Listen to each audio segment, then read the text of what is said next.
Hi everyone, BritSimon here. I want to talk to you about how you can prevent yourself from losing your green card status or your lawful permanent resident status once you live in the USA or once you've actually obtained that green card. How you can avoid losing that status. It is possible to lose your lawful permanent resident status. And so I want to talk through that and just cover that item, that topic in a little bit of detail.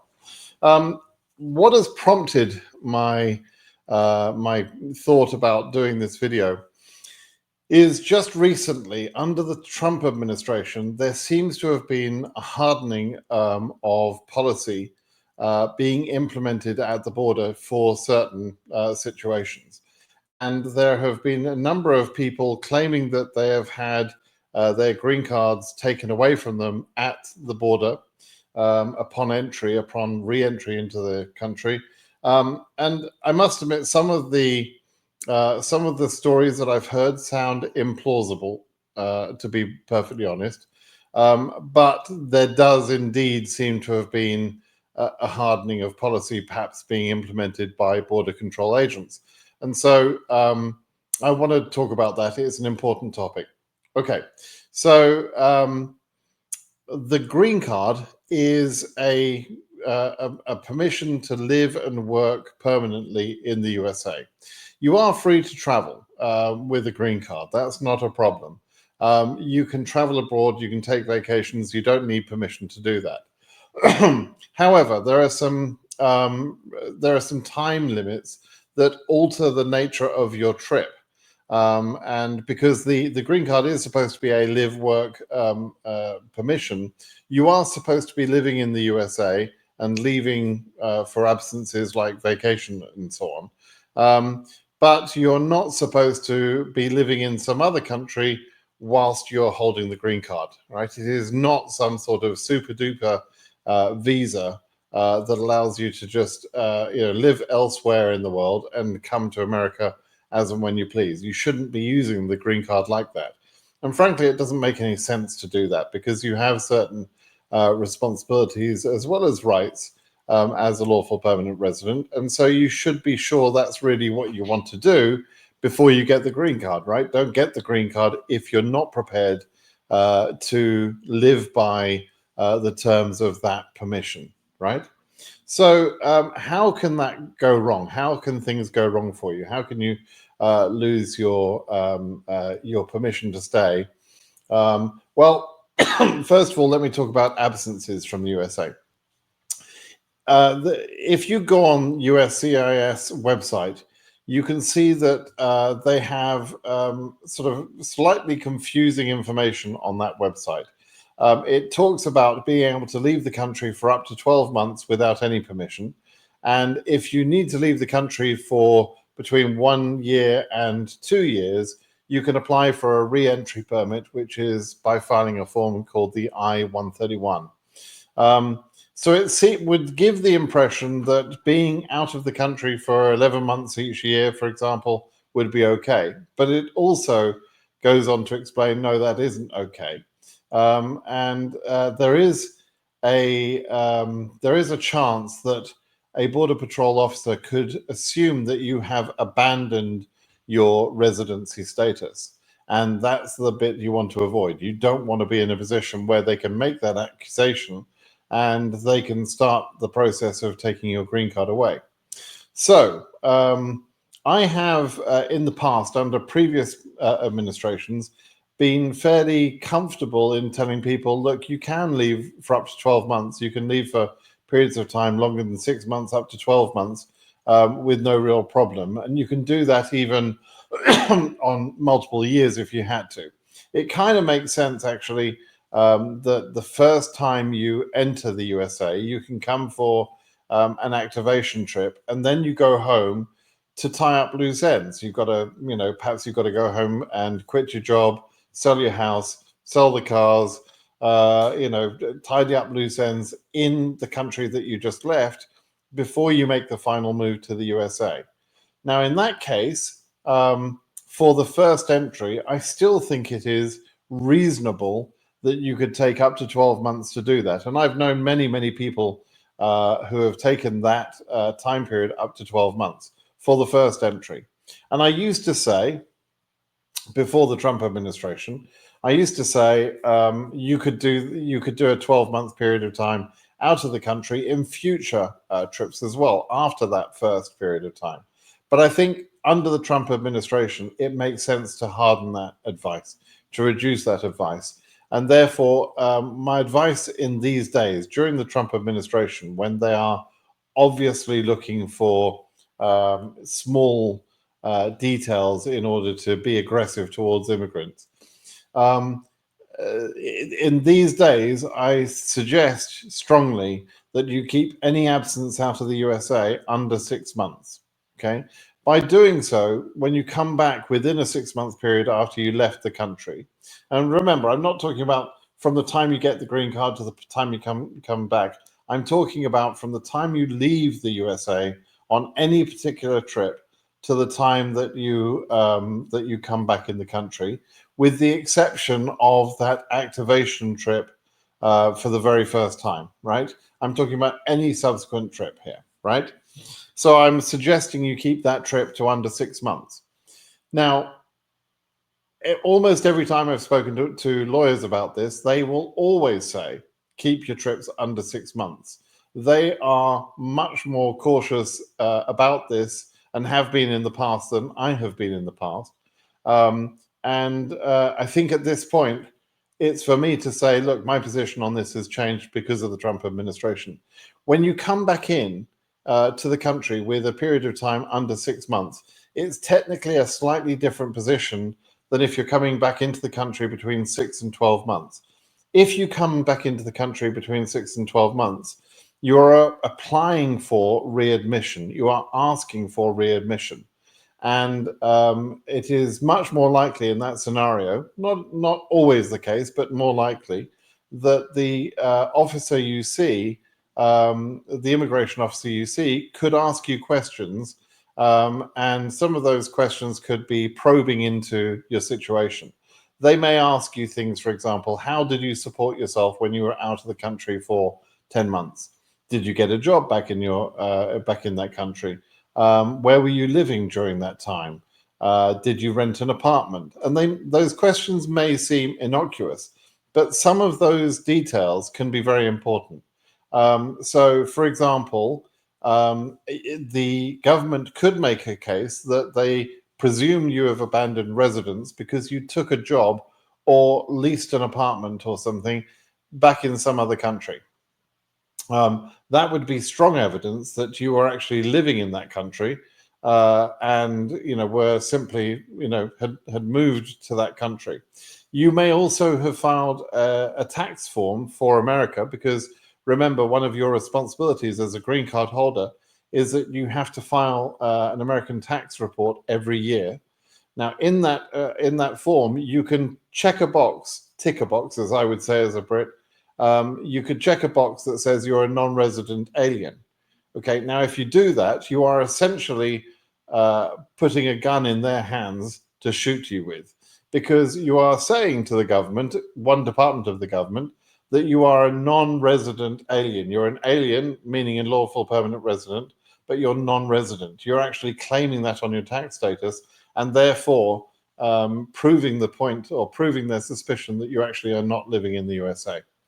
And so these sort of small details of you taking a job or taking a lease on a property or buying a car, or reporting your tax differently and so on. These relatively small, innocuous details could get you in a big amount of trouble. So keep your absences to less than 6 months. Live by the terms of the green card.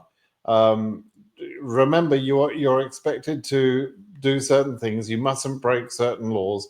You mustn't commit crimes, particularly those crimes involving moral turpitude, which is a slightly different class of crime. But you have to understand, you are on a I call it probation. It's not really the right term, but you're on a sort of a trial period with the USA, where your lawful permanent resident status can be challenged and even taken away by the government if you're not abiding by the terms of that agreement. And so, they're looking, sometimes they may be looking for evidence to use against you. Now, if, heaven forbid, you come into the country and you've been abroad, let's say you were out of the country for more than 6 months, they may ask you questions, and they may say that that you have abandoned. They may make the accusation that they believe you have abandoned your residency, and that you have not been maintaining your residence in the USA, and you need to be able to defend yourself, right? Well, first part of defending yourself is to not sign any form that they offer to you, and they will offer it to you, and they'll may even make it sound like a good thing, that gives up your status. Okay, as a lawful permanent resident, you're entitled to be paroled into the country, to allow to enter the country, and if they want to try and remove your green card, they would have to put you in front of an immigration judge. But they may say to you, hey, look, we're not going to let you into the country unless you sign this form. And that form that they've offered for you to sign basically relinquishes or gives up your green card. And what they would say is, well, you sign this form and we'll let you in as a tourist, and you'll be able to go and see your friends, etc. And you'll be a tourist, but then you'll have to leave within a certain amount of time. They may make such an offer to you, but don't take that offer. Ask and respectfully demand that you be allowed to enter the USA, and if necessary, make it clear that you want your rights to speak to a lawyer, and do everything you can to fight your corner. Okay. Now, if you were then to defend yourself, you would be able to show, hopefully, certain things in your favor. How do you show in your favor that you have been playing by the rules? Well, a person that lives in America would probably have owned a car, right? So you probably have a car to go to. Maybe you've got a lease on an apartment, or maybe you own some residential property, etc. And all of those sort of things would be strong factors in your favor. Maybe you're coming back to work and so on. Now, in these days of nomad working, perhaps you were able to work abroad doing the same thing that you were doing in America, but you can work from anywhere, right? Well, okay, so that's perhaps not for everybody a strong piece of evidence, but there should be other things where you've maintained the relationship with America. You've continued to pay your cell phone bill in America. You've continued to pay for Netflix or whatever it is. You can compile a list of evidences that show that yes, you were considering yourself living in America, and you traveled outside of America for a period of time, but for whatever reason that period of time got extended, and that meant that you were out of the country for more than 6 months. That's the sort of argument you would need to make, but you make that argument with a lawyer, with the advantage of legal process, etc. With a lawyer. You would hire a lawyer. You'd be smart to hire a lawyer, and you present that case in front of an immigration judge. And in that situation, then you're much less likely to be in trouble if you can make a good case. But again, this is not something I would help you with. This is time for a professional. You would engage a lawyer. Don't try and save money on this one, right? So that's kind of what I wanted to say. Now, you should also be aware of all the other things that you have to do to maintain your resident status. You should also be aware that if you want to become a citizen at some point, then again, they will look at the period of time that you've been out of the country, and those periods of time that you've been out of the country will be added together. There's a formula for how they calculate that to see if you've been in the country long enough. But again, absences of more than 6 months reset that clock. And so you need to be careful and considerate of that, right? Now, this is all during the time when you're a lawful permanent resident, a green card holder. At some point, you can become a citizen of the United States if you want. And you don't have to. There's no law that says you have to apply for US citizenship, you can continue to be a lawful permanent resident for as many years as you like. You just keep renewing your physical green card every 10 years, just like you have to renew a driver's license. But so you can stay as an LPR, lawful permanent resident, for as long as you like. But understand that as an LPR, compared to a US citizen, you are slightly more at risk. So if you do make a mistake that turns into a crime, such as drunk driving, for example, that can become a very big legal issue for you.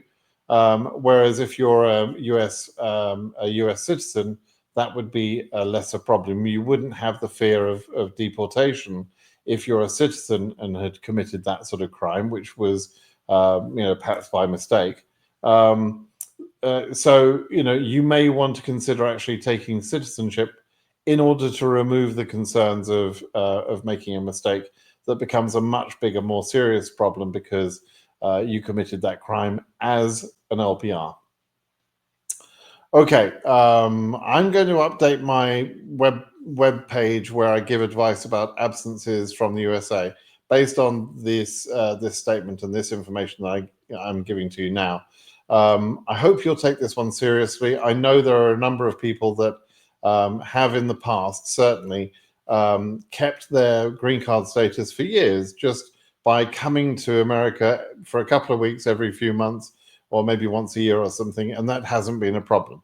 And so there will be people out there for sure who will say it's not necessary to take Simon's advice on this. You can do this, and don't worry, it worked for me. Well, okay, but the Trump administration is changing things, and in this sort of political environment, you will find that Border Patrol immigration officers, some of them feel empowered to be more aggressive on some of these policies, where in the past the laws were the same but the policies were softly implemented, shall we say, whereas now they're going to be implemented in a much more harsh way, and you need to be you need to recognize that danger.